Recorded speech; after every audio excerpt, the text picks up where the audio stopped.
కర్ణాటకలోని హోటళ్లు, tea coffee షాపుల్లో టీ కాఫీ విక్రయాలు నిలిచిపోయాయి.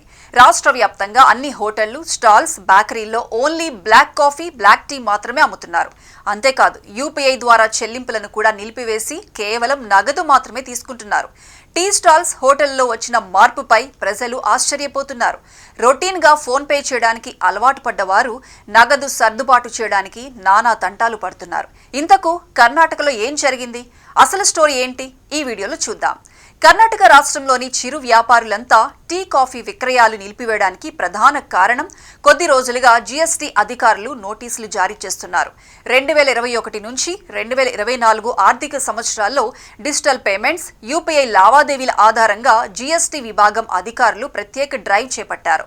ఒక ఆర్థిక సంవత్సరంలో 20 లక్షలు మొదలు 40 లక్షలు దాటిన వ్యాపారులందరికీ జీఎస్టీ చెల్లించమని నోటీసులు జారీ చేశారు.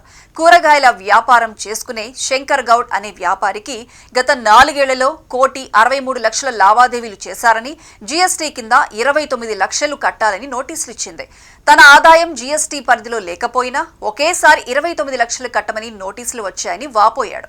రాష్ట్ర వ్యాప్తంగా అనేక మంది వ్యాపారులకు ఇలాంటి నోటీసులే రావడంతో అంతా షాక్ తిన్నారు. ఇంత మొత్తం ఎలా కట్టాలని లబోదిబోమంటూ షాపుల ముందు యూపీఐ క్యూఆర్ కోడ్లు తొలగించారు.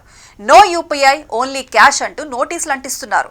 ప్రభుత్వానికి తమ నిరసన తెలియజేసేందుకు బుధవారం రాష్ట్ర వ్యాప్తంగా టీ కాఫీ అమ్మకాలు నిలిపివేశారు. అలాగే యూపీఐ లావాదేవీలు కూడా నిలిపివేసి నిరసన కొనసాగిస్తున్నారు.